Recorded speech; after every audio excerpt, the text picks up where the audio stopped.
அந்த ஆளும் பொண்ணும் படுக்கிறதுக்கு இடம் இல்லாட்டினா வாடே இடம் தர.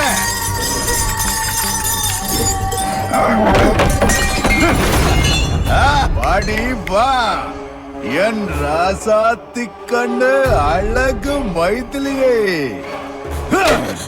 சேரியில் வாழ வேண்டிய உனக்கெல்லாம் இந்த மாதிரி ரோஷம் இருந்தா அந்த பத்ரன் தம்புரானுக்கு எவ்வளவு ரோஷம் இருக்கும்?